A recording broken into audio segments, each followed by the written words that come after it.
Salut à tous, on foot. Aujourd'hui on se retrouve pour une nouvelle vidéo. Aujourd'hui on va parler de l'officialisation du transfert de Georginio Wijnaldum du côté du Paris Saint-Germain.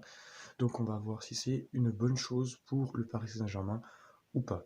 Donc déjà pour commencer, Georginio Wijnaldum a signé libre de Liverpool. Il signe donc en fin de contrat et a signé un contrat de 2 ans ou jusqu'en 2023, où il va toucher 10 millions par an, soit un peu plus de 700 000 euros par mois.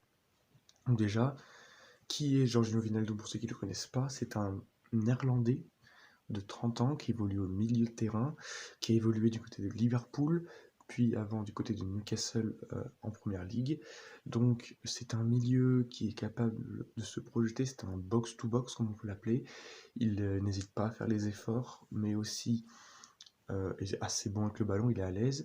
Techniquement, il est très bon, défensivement, il sait faire le travail.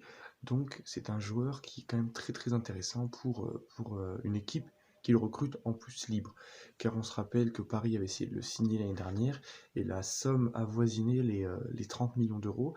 Donc franchement, signer un joueur avec cette expérience-là qui peut apporter au groupe par sa bonne ambiance, par sa bonne humeur, mais aussi sur le terrain, qui a 30 ans, franchement, pour le signer libre, c'est un très bon coup qu'a réalisé Paris, sachant que le Barça était sur le point de finaliser le transfert aussi, et franchement, c'était pas facile de le réaliser, car il y avait quand même plusieurs amis à lui du côté de Barcelone, avec notamment les Néerlandais De Jong et Depay qui devraient signer là-bas.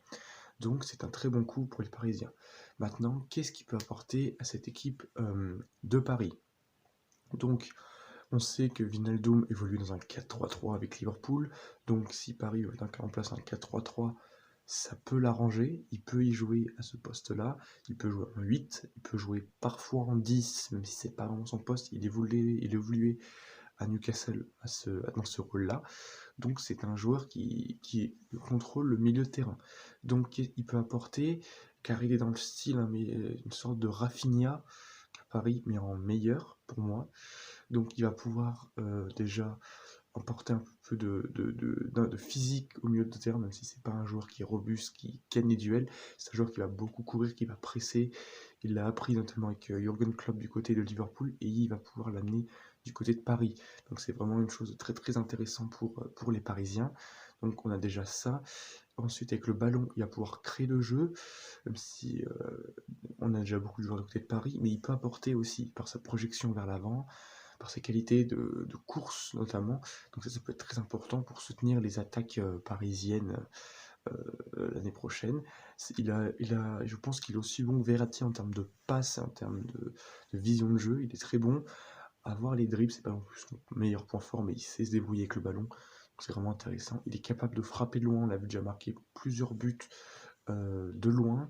Donc c'est un joueur qui a pas l'organisation, qui se projette énormément. Donc c'est vraiment très très intéressant pour les Parisiens de recruter ce joueur.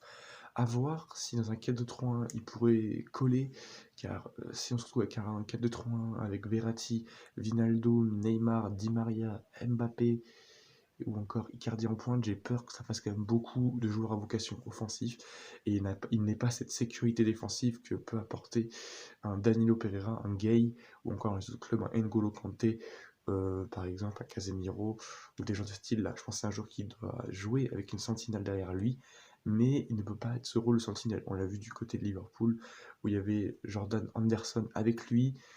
Donc, pour moi, il ne peut pas jouer sans une sentinelle, il ne peut pas avoir ce rôle-là. Et j'ai peur que si on fait un milieu de terrain Verratti, euh, Wijnaldum, Neymar en 10, j'ai peur que ce soit un peu trop offensif pour jouer.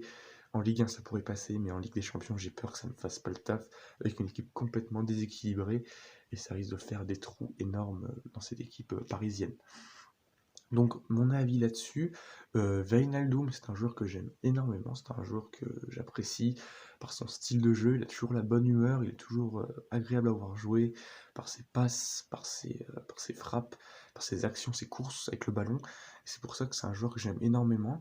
Et donc le voir évoluer en Ligue 1 l'année prochaine, je trouve que c'est très bien pour le championnat de France.